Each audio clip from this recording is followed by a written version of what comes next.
चलिए गाइस, तो क्या हाल चाल। स्वागत है आपका मेरे यूट्यूब चैनल पर। और ये थर्ड लेक्चर है। क्या पढ़ा रहे हैं तो इलेक्ट्रोस्टैटिक्स 1 पढ़ा रहे हैं, फर्स्ट चैप्टर आपके 12th के सिलेबस का। तो दो लेक्चर्स में क्या क्या बातें हो गई, तो इंट्रोडक्शन वाला पार्ट जितना था समझ में आ गया। चार्ज क्या होता है, कैसे कैसे चार्जिंग करते हैं, कुछ और मेथड से चार्जिंग करने के लिए। वो मेथड जैसे जैसे आगे आते जाएंगे वैसे वैसे हम बताते जाएंगे, ठीक है। आज का टॉपिक क्या होगा? आज का टॉपिक है आपका कूलम्ब्स लॉ। देखिए, ये आपका बैकबोन होगा। यहाँ से जैसे यहाँ से स्टार्ट कर रहे हैं इलेक्ट्रोस्टैटिक्स, ये पूरा यहाँ से बैकबोन हो जाएगा। तो ज़रा ध्यान से इसको देखिएगा। लॉ बहुत पुराना है, कूलम्ब के द्वारा दिया गया 1700 समथिंग में। बहुत बड़ी बात थी उस समय कुछ बोलना, और इतना अच्छा लॉ है, इतना सुंदर लॉ है कि इस लॉ का आज तक तोड़ नहीं मिला है किसी को, आज तक फॉलो हो रहा है।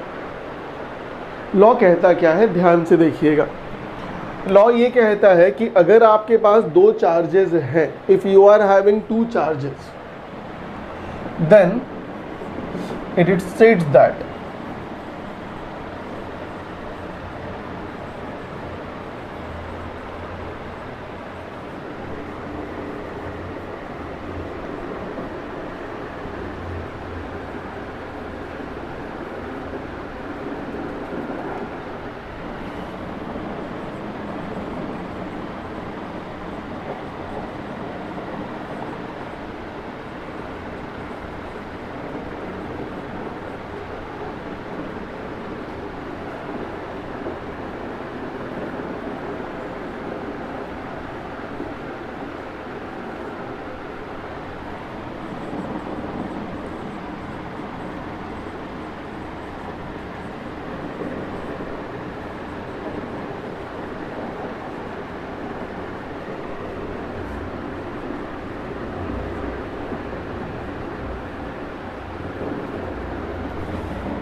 हाँ, तो गाइज ये रहा आपके कूलम्ब्स लॉ का स्टेटमेंट। स्टेटमेंट क्या कहता है? स्टेटमेंट ये कह रहा है कि अगर आपके पास दो चार्जेस हैं तो वो दोनों एक दूसरे पर फोर्स लगाएंगे। That force can be attractive, can be repulsive. चाहे खींचने वाला फोर्स होगा, चाहे ढकेलने वाला फोर्स होगा। वो जो फोर्स होगा ना, उसका जो परिमाण होगा वो हमेशा डायरेक्टली प्रोपोर्शनल होगा दोनों के चार्जेस के मैग्नीट्यूड के मल्टीप्लिकेशन के, और इन्वर्सली प्रोपोर्शनल होगा डिस्टेंस के स्क्वायर के। अब देखिए क्या कह रहा है, इसका स्क्रीनशॉट ले लीजिए।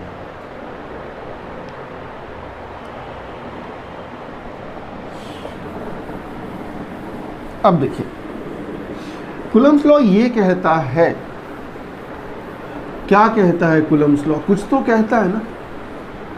देखिए क्या कहता है। सपोज कीजिए कि आपके पास दो चार्जेस हैं, एक का नाम हम दे रहे हैं Q1 और दूसरे का नाम दे रहे हैं Q2, और दोनों के बीच का डिस्टेंस है, सपोज करते हैं कि R। कूलम्ब्स लॉ ये कहता है कि ये वाला चार्ज इस पे फोर्स लगाएगा, ये वाला चार्ज इस पर फोर्स लगाएगा। दोनों जो फोर्स लगाएगा वो एक दूसरे पर इक्वल लगाएगा। ये 10 न्यूटन तो वो भी 10 न्यूटन, लेकिन ये दोनों फोर्सेस एक दूसरे के बिल्कुल विपरीत होंगे। और जो फोर्स होगा आपका वो फोर्स हमेशा डायरेक्टली प्रोपोर्शनल होगा चार्जेस के परिमाण के गुना का। देखिए मॉड लगाते हैं, इसका क्या मतलब, इसका परिमाण और उसका परिमाण का दोनों का मल्टीप्लिकेशन। मान लीजिए -5 है तो आपको कितना लेना है, 5 लेना है। इन्वर्सली प्रोपोर्शनल किसके, तो दोनों के बीच का जो डिस्टेंस है उसके स्क्वायर के। सोचिए अगर मान लीजिए कि दोनों को हम मिला देते हैं तो इसको ऐसे लिखा जा सकता है Q1 Q2 divided by R का स्क्वायर। अगर ये साइन हटाते हैं तो क्या होगा, जैसे ये साइन हटाएंगे तो एक छोटा सा k यहाँ पर आएगा, Q1 Q2 by R square. इस k की एक वैल्यू होती है। k की वैल्यू क्या होती है, तो ध्यान से देखिए, k की जो वैल्यू होगी वो हमेशा होगी 1/4 pi epsilon not, 1/4 pi epsilon not. देखिए इसको क्या पढ़िएगा, इसको पढ़िएगा एप्सिलॉन, और यहाँ 0 लिखा है इसलिए नॉट, एप्सिलॉन नॉट। ये पढ़ने का तरीका। ये दर्शाता किसको, ये किसको दर्शाता है, तो ये दर्शाता है permittivity, permittivity of free space, या फ्री स्पेस को ही आप एयर बोलते हैं या फिर वैक्यूम बोलते हैं। फ्री स्पेस को ही आप एयर बोलिएगा चाहे वैक्यूम बोलिएगा। तो इसको पढ़ते कैसे, ये ऐसे ही सेम है जैसे देखो 10th में पढ़े थे ना, ये एक चीज़ आया था, इसको क्या पढ़ते थे, रो पढ़ते थे ना। ये दर्शाता किसको था, रेसिस्टिविटी को था ना, 10th में पढ़ते रो थे, और किसको रिप्रेजेंट करता था, रेसिस्टिविटी। सेम चीज़ है, पढ़ोगे आप सारे नॉट, और किसको दर्शाएगा, तो परमिटिविटी ऑफ फ्री स्पेस। ठीक, तो इसकी एक वैल्यू भी होती होगी, इसकी वैल्यू होती है 8.85 इंटू 10 का पावर -12, 8.85 10 का पावर -12। ऐसा यूनिट क्या हो जाएगा, तो ऐसा यूनिट हो जाएगा कूलम स्क्वायर पर न्यूटन पर मीटर स्क्वायर। कैसे कितना निकलेगा, कूलम स्क्वायर पर मीटर, सॉरी पर न्यूटन पर मीटर स्क्वायर। ठीक, सोचिए ज़रा इस वैल्यू को आप यहाँ पुट कीजिए तो k की वैल्यू कितनी आ जाएगी, 1/4 पाई, और अब पाई की वैल्यू पुट कर लो 3.14। यहाँ एप्सिलॉन की जगह इतना पुट कर दो 8.85 10 का पावर -12।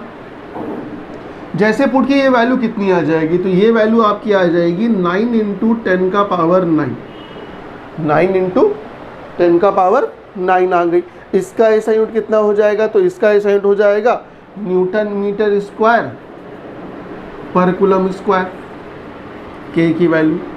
तो आपको याद क्या रखना है, आपको एक ये याद रखना है, ये सीधा सीधा पूछ देता है आपसे बिहार बोर्ड के MCQ में, what is the value of epsilon nought, इतना, what is the SI unit epsilon nought, इतना, या k की वैल्यू कितनी, इतनी। खैर क्वेश्चन के लिए तो आपको सब कुछ चाहिए, क्वेश्चन के लिए आपको ये याद रखना है what is Coulomb's law, k की वैल्यू कितनी यूज़ करनी है वो याद रखना है आपको। ठीक है, अब देखिए इस चीज़ को ना आप चाहें तो एक जगह से रिलेट कर सकते हैं, फिजिक्स रिलेट करके पढ़ने की चीज़ है। 11th में एक टॉपिक पढ़ा था ग्रेविटेशन, वहाँ पर एक आया था फोर्स, ग्रेविटेशनल फोर्स। याद कीजिए ज़रा 11th में वहाँ पर क्या था, वहाँ पर जो ग्रेविटेशनल फोर्स था उसमें ये कहा गया था कि एक मास है m1, दूसरा मास m2, दोनों के बीच का डिस्टेंस था r। यहाँ जो फोर्स था 11th में और 9th में भी, F बराबर था G into m1 into m2 divided by r square. याद है, देखिए ज़रा सेम चीज़ है ना यहाँ और यहाँ, फ़र्क क्या क्या है, यहाँ k इस्तेमाल होता है, यहाँ पर G इस्तेमाल होता है। यहाँ चार्जेस का मल्टीप्लिकेशन, यहाँ मास का मल्टीप्लिकेशन, डिस्टेंस का स्क्वायर दोनों में है। फ़र्क क्या क्या है, फ़र्क देखिए क्या क्या है। ये जो फोर्स था ना, ये वाला सिर्फ अट्रैक्टिव फोर्स था, एक मास दूसरे मास को खींच सकता है अपनी तरफ, लेकिन यहाँ फ़र्क है, यहाँ अगर दोनों पॉजिटिव रहा या दोनों नेगेटिव रहा तो ढकेलेगा एक दूसरे को, एक पॉजिटिव एक नेगेटिव रहा तो खींचेगा एक दूसरे को, ये फ़र्क है। दूसरा फ़र्क यहाँ है, ये के और यहाँ जी में। जी के बारे में क्या कहा गया था, यूनिवर्सल ग्रेविटेशनल कांस्टेंट कहा गया था, इसकी वैल्यू चेंज नहीं करती। 6.6710 का मार -11 वो चेंज नहीं करेगी, वो हमेशा कांस्टेंट। ये चेंज कर सकती है। अब ये कैसे कैसे चेंज करती है, हम तो कह दिया कि एप्सिलॉन नॉट यूज़ करना है, इतना यूज़ करना है, के की वैल्यू इतनी यूज़ करनी है, लेकिन ये हर जगह नहीं यूज़ करना है। एप्सिलॉन नॉट तभी यूज़ करना है जब दोनों चार्जेस के बीच में एयर रहे। मान ये एक चार्ज है, ये दूसरा चार्ज है, दोनों के बीच का एयर है, तब एप्सिलॉन नॉट यूज़ कर लीजिए। लेकिन ये चार्ज बीच में एयर नहीं है, कुछ और है। सपोज़ कीजिए दोनों चार्जेस को पकड़ के पानी के अंदर डाल दिया, तो दोनों के बीच में क्या आ गया, पानी आ गया ना। उस केस में एप्सिलॉन नॉट नहीं यूज़ कर सकते, कुछ और यूज़ करेंगे। मान लीजिए आपके हाथ में भी कॉपी है ना, एक चार्ज कॉपी के ऊपर है, एक चार्ज कॉपी के नीचे है, तो बीच में क्या आ गया, दोनों चार्जेस के पेजेस आ गए ना।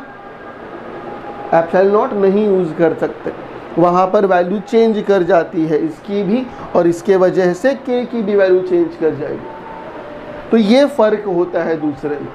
तो अगर 11th में ये पढ़ा था तो आपको ये समझने में कोई दिक्कत नहीं होगा, या अगर ये अभी समझ में आ गया तो 11th वाला वो टॉपिक अगर क्लियर नहीं हुआ था तो अभी क्लियर हो जाएगा। रिलेट करके पढ़िए फिज़िक्स को। खैर, डेफिनेशन आपने लिख लिया, आपको ये बातें समझ में आ गई। तो दो चार्जेस रहेंगे, दोनों के बीच का फोर्स कितना, F बराबर K into Q1 Q2 by R²। के की वैल्यू वहाँ पर एप्सिलॉन नॉट के ज़रिए, एप्सिलॉन नॉट की वैल्यू ये और के की लास्ट वैल्यू ये, लेकिन तभी यूज़ करना जब एयर होगा बीच में।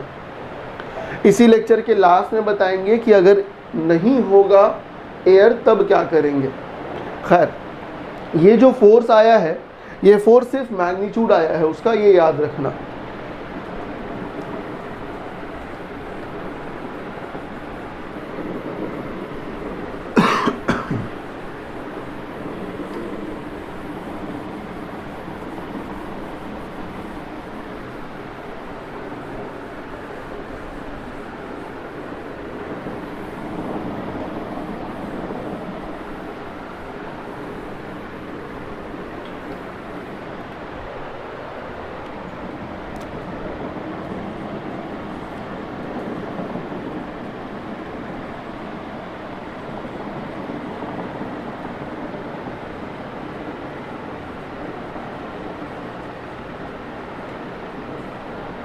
नेक्स्ट जो टॉपिक आपका होगा वो होगा Coulomb's law in vector form. देखिए लग क्या रहा था, फोर्स लग रहा था ना।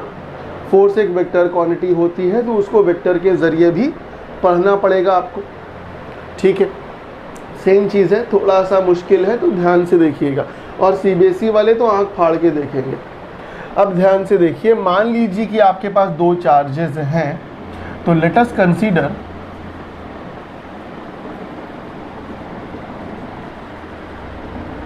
there are two charges Q1 and Q2, ठीक। मान लीजिए दोनों को यहाँ बनाया कुछ ऐसे, मान लीजिए एक चार्ज यहाँ पर नाम दे दीजिए Q1, एक चार्ज यहाँ पर इसका नाम दे दीजिए Q2। ये आपका x axis, y axis, coordinate axis दिखाई दे रहा है। अब देखिए क्या करना है, तो यहाँ पे जो Q1 है उसका पोजीशन वेक्टर है मान लीजिए R1, और इसका पोजीशन वेक्टर है मान लीजिए R2 वेक्टर। अब पोजीशन वेक्टर क्या था ये आपको बताया जा चुका है पहले ही वेक्टर में। अब जिन लोगों का वेक्टर नहीं पढ़ा हुआ है या भूल गए हैं वो ज़रा 1 मिनट देख लें। यहाँ पर देखिए मैथमेटिक्स में क्या होता है, अगर किसी एक पॉइंट को डिनोट करना पड़े तो इसका कोऑर्डिनेट लिखा जाता है, x axis, y axis, z axis में। मान लीजिए ये 2 3 5 है, ठीक है, ये उसका कोऑर्डिनेट हो गया। मैथ्स में ऐसे बता सकते हैं। फिज़िक्स में क्या करते हैं ना, फिज़िक्स में इसका पोजीशन ऐसे ना लिख करके फिज़िक्स में बोलते हैं कि उसका पोजीशन वेक्टर है ये, आर वेक्टर, और कुछ नहीं होगा, आर वेक्टर की वैल्यू जो होती है इसी में आप 2i प्लस 3j और 5k कर देते हैं। ये कहलाता है पोजीशन वेक्टर किसका, ए पॉइंट का। X coordinate, y coordinate, z coordinate में i j k लगा दीजिए, वो कहलाता है पोजीशन वेक्टर। तो यहाँ पर हमको इसका कोऑर्डिनेट तो नहीं मालूम है कि एक्स वाई जेड में कितना है, इसलिए हम सिर्फ r1 मान लिया है। इसका भी नहीं मालूम, सिर्फ r2 मान लिया। क्या कहिएगा, पोजीशन वेक्टर कहिएगा। उसके बाद क्या चीज़ें आएंगी, अब सोचिए कि यहाँ A से 1 से लेकर B तक यहाँ ये जो लाइन है ये क्या हो जाएगा, अगर ये पोजीशन है तो ये डिस्प्लेसमेंट कहलाएगा। नाम देंगे R12 क्योंकि ये 1 से 2 की तरफ जा रहा है। और एक और भी तो डिस्प्लेसमेंट हो सकता है ना यहाँ से यहाँ के लिए, जिसका नाम देंगे R21 वेक्टर। तो R1 वेक्टर क्या है, ये है position vector, position vector of Q1। R2 vector क्या है, ये है position vector of Q2। R12 क्या है, तो ये है डिस्प्लेसमेंट वेक्टर। क्या है ये, डिस्प्लेसमेंट वेक्टर ऑफ या फ्रॉम Q1 टू Q2।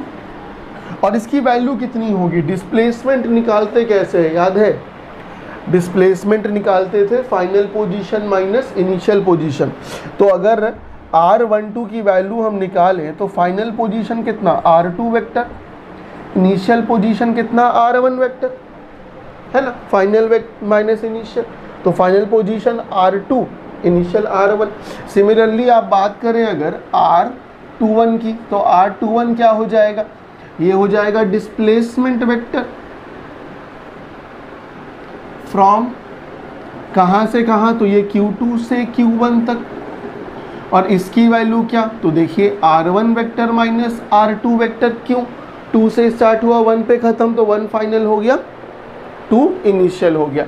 एक और चीज़ देखिए, ये वाला जो चार्ज होगा, हम कहा था ना कि दोनों एक दूसरे पर लगाता है फोर्स, ये वाला Q1 वाला चार्ज Q2 पे फोर्स लगाएगा, मान लीजिए कुछ इस दिशा में। क्यों इस दिशा में, क्योंकि दोनों पॉजिटिव है, देख लीजिए। इस फोर्स का नाम आप देंगे, फोर्स 2 पर लग रहा है, किसके द्वारा, 1 के द्वारा। और इस फोर्स का नाम आप क्या देंगे, फोर्स 1 पर लग रहा है 2 के द्वारा। तो F21 क्या हो जाएगा, F21 हो जाएगा फोर्स ऑन 2 या on Q2 due to Q1। और F12 क्या हो जाएगा, ये हो जाएगा force on Q1 due to Q2, है कि नहीं, है ना। तो ये इतनी सारी चीज़ें हो गई। अब हमको निकालना है इसको वेक्टर फॉर्म में कैसे लिखना है। खैर इसका स्क्रीनशॉट लीजिए, फिर आगे बढ़ते हैं।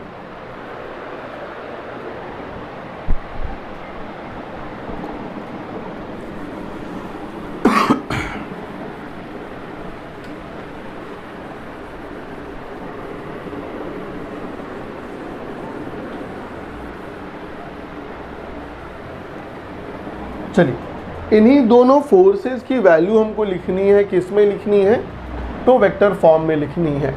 किसी एक को पकड़ के चलिए, चाहे इसको चाहे इसको, तो इसी को पकड़ के चलते हैं। फोर्स 2 पे लग रहा 1 के द्वारा, वेक्टर फॉर्म में लिखना है। देखिए, तो वेक्टर फॉर्म में अगर लिखना होगा तो पहले मैग्नीट्यूड लिखाएगा इसका, तो K into Q1 mod Q2 का mod divided by R। R कौन सा लें, ये ध्यान से देखिएगा।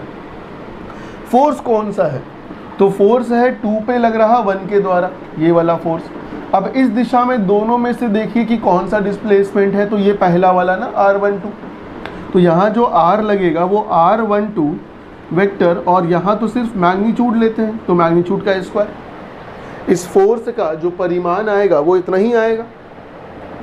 और इसके साथ साथ क्या करेंगे आप लगाएंगे एक यूनिट वेक्टर। अब डिस्प्लेसमेंट ये वाला है, तो यूनिट वेक्टर भी यही वाला होगा।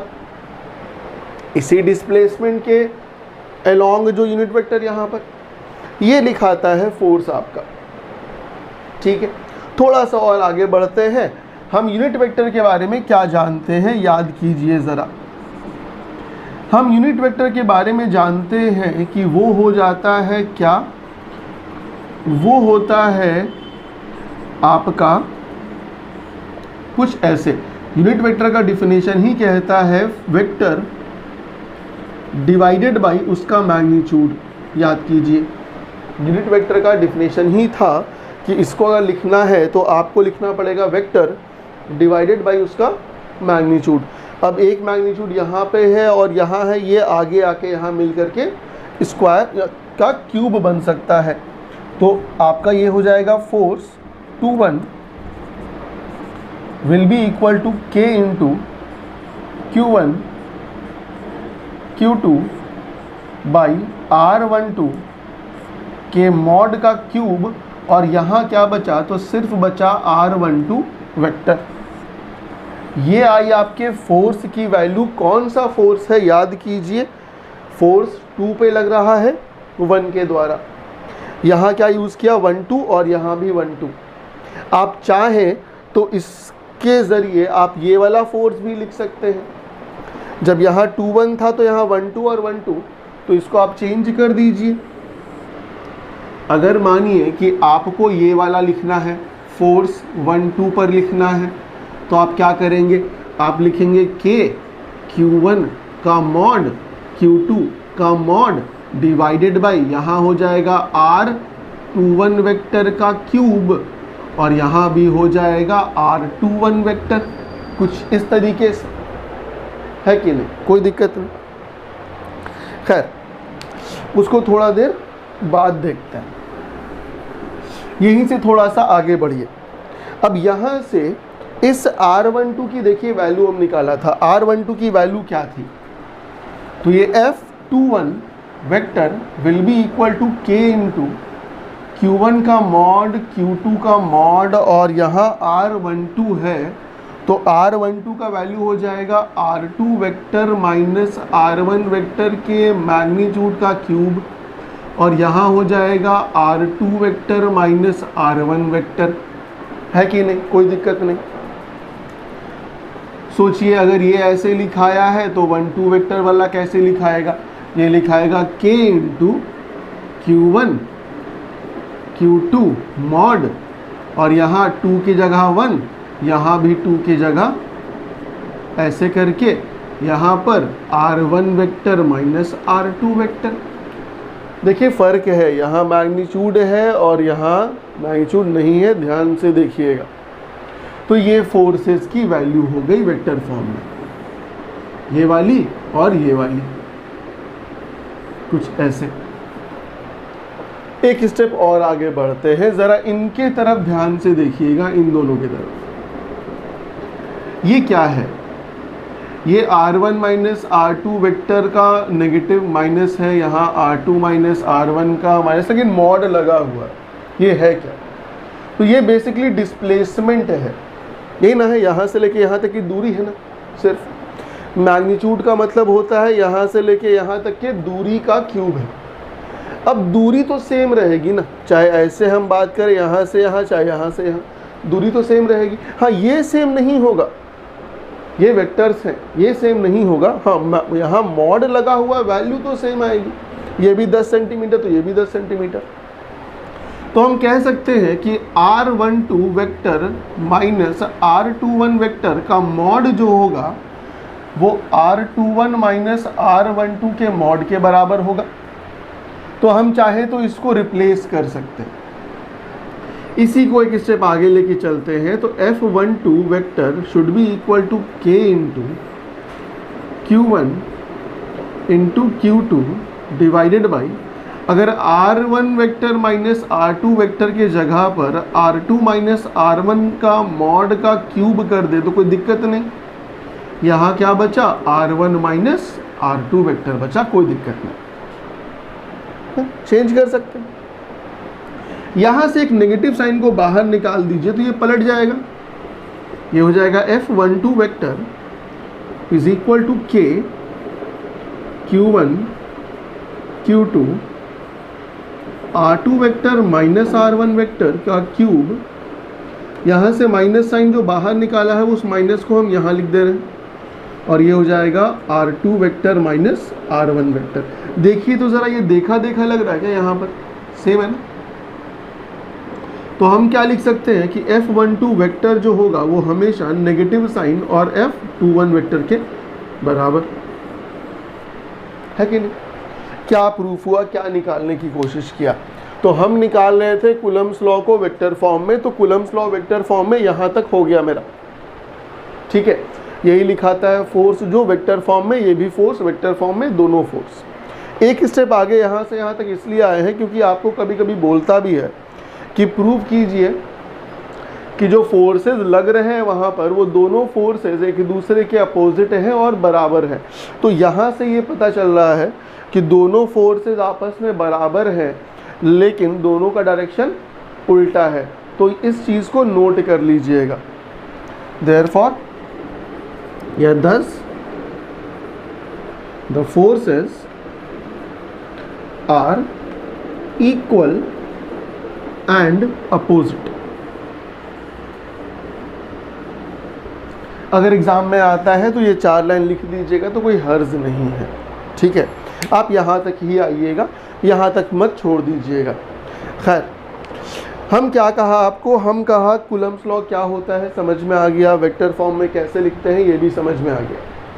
हम स्टार्टिंग में कहा था कि वहाँ पर अगर एयर रहा तो एप्सिलॉन नॉट, एयर नहीं रहा तो कुछ और। तो कुछ और क्या, कैसे, या क्या जो रहता है वो क्या होता है, उसको क्या बोलते हैं। एयर नहीं है, एयर के जगह पर कोई कपड़ा है, एयर की जगह पर पेपर है, तो क्या बोलेंगे उसको, आगे देखिए। हाँ तो गाइज नेक्स्ट जो आपका पॉइंट है वो है डायलेक्ट्रिक्स एंड डायलेक्ट्रिक कांस्टेंट। देखिए समझना ज़रूरी है, ठीक है। हम कह दिया ना कि वहाँ पर एयर रहेगा तो एप्सिलॉन नॉट यूज़ कर लीजिए, एयर नहीं रहा तो क्या। ध्यान से इस बात को देखिएगा। सपोज कीजिए कि आपके पास 2 चार्जेस हैं, Q1 है, Q2 है, इसके बीच में कुछ नहीं है तो एयर है, ठीक है। तो फोर्स की वैल्यू क्या निकाली आपने, इसको हम कह देते हैं फोर्स वैक्यूम, ठीक है। फोर्स जो वैक्यूम में लगेगा वो हो जाएगा K into Q1 into Q2 divided by r², ठीक है, कोई दिक्कत नहीं। लेकिन यही अगर मान लीजिए फोर्स है आपके पास, दोनों चार्ज है आपके पास और बीच में कुछ सब्सटेंस है, अगर ऐसे, ये कौन से सब्सटेंस होंगे। इन सब्सटेंसेस को कहा जाता है डाइलेक्ट्रिक्स। क्या कहा जाता है, डाइलेक्ट्रिक्स। क्या होता है डाइलेक्ट्रिक्स।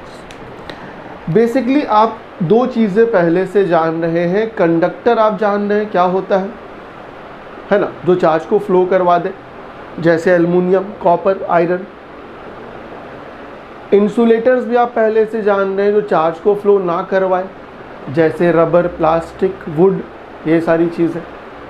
अब ये डाइलेक्ट्रिक क्या होता है, तो बेसिकली डाइलेक्ट्रिक्स जो होता है ना, ये भी इंसुलेटर्स ही होते हैं, लेकिन अलग टाइप के इंसुलेटर्स होते हैं, थोड़े अलग टाइप के।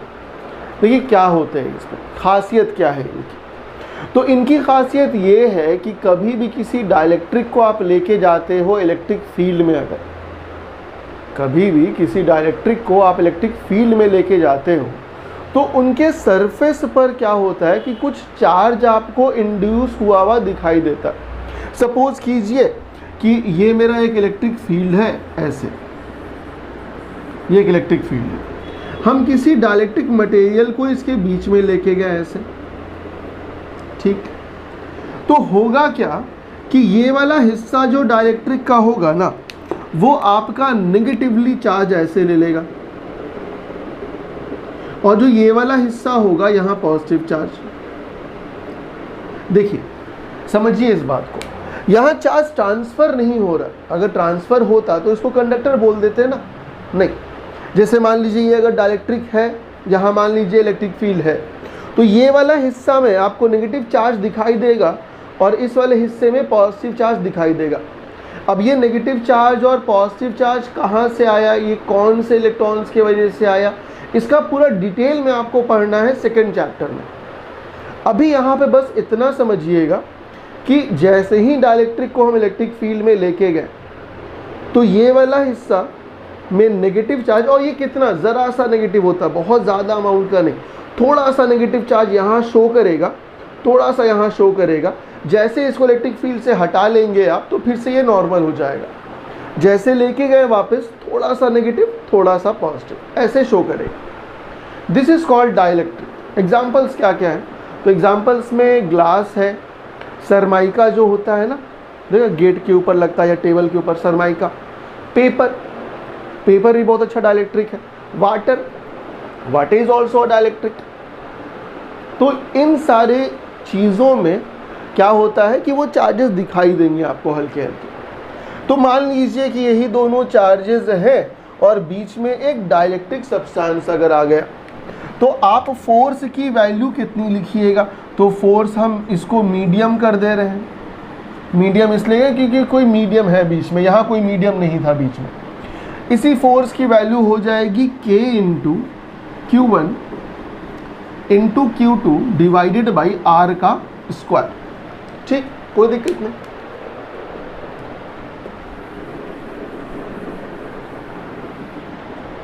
चलिए, यहां पर जो K है आपका, उस K की वैल्यू कितनी लिखिएगा, यहां पर जो K है उसकी वैल्यू लिखिएगा 1/4 पाई एप्सिलॉन नॉट। क्यों एप्सिलॉन नॉट, क्योंकि एयर है बीच में।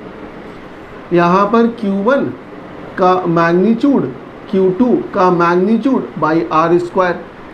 यहाँ पर K की वैल्यू क्या लिखिएगा, तो 1/4 पाई एप्सिलॉन लिखिएगा। क्या लिखिएगा, एप्सिलॉन, बस एप्सिलॉन ही लिखिएगा।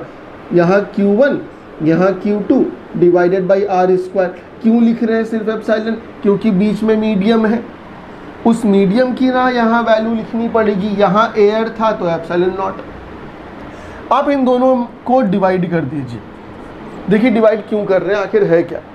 तो हर एक सब्सटेंस के लिए आपको ये याद करना पड़ेगा ना, वाटर के लिए कुछ और, मान लीजिए कि वुड है कुछ और, रबर के लिए कुछ और, ये चेंज करना पड़ेगा। सरमाइका के लिए कुछ और, ग्लास के लिए कुछ और, कितनी वैल्यूज याद करते रहिएगा, परेशान हो जाइएगा। उसे एक छोटा सा सॉल्यूशन निकाल दिया गया। सॉल्यूशन ये है कि दोनों को डिवाइड कर दीजिए पहले।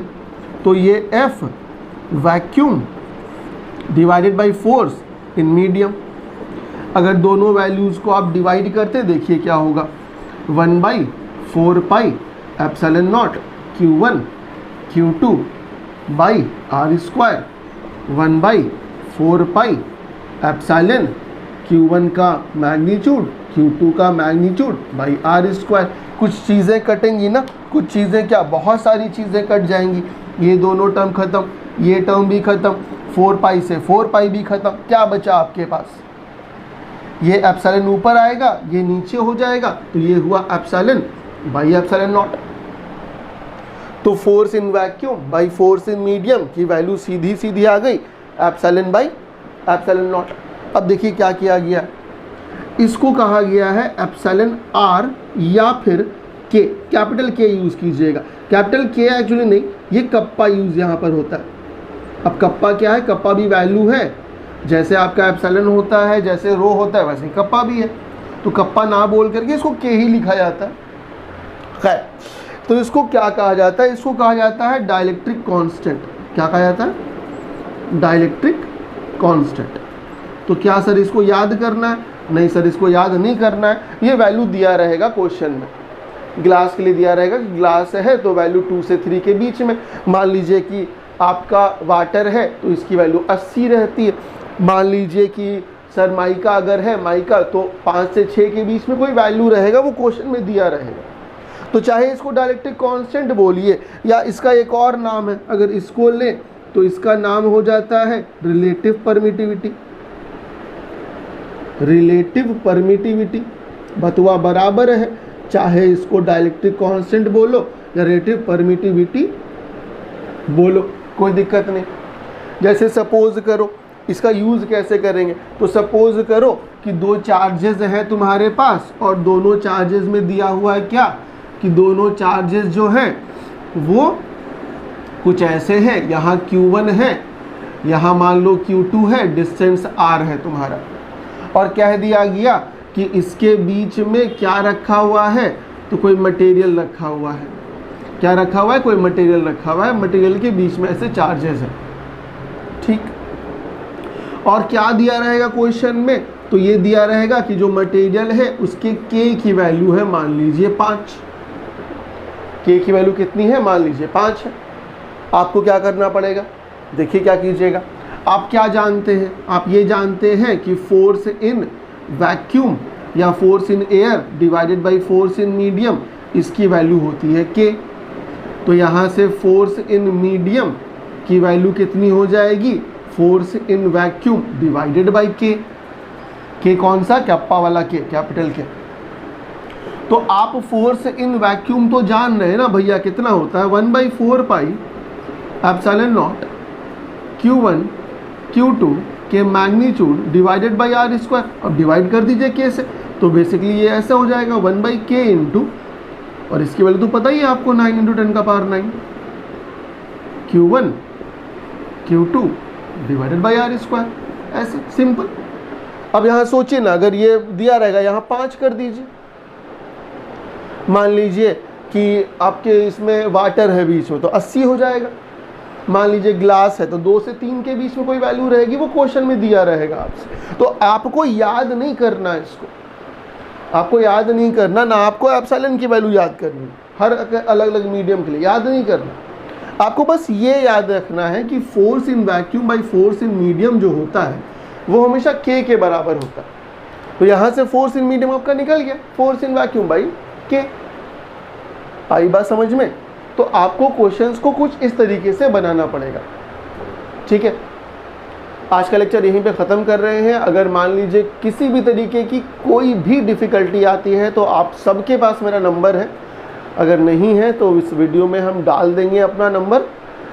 आप हमको व्हाट्सअप कर सकते हैं, टेलीग्राम कर सकते हैं, कुछ भी कर सकते हैं। अगले लेक्चर में इस कूलम्स लॉ से बहुत सारे क्वेश्चंस करवाने हैं, तो ध्यान रखिएगा। Thank you.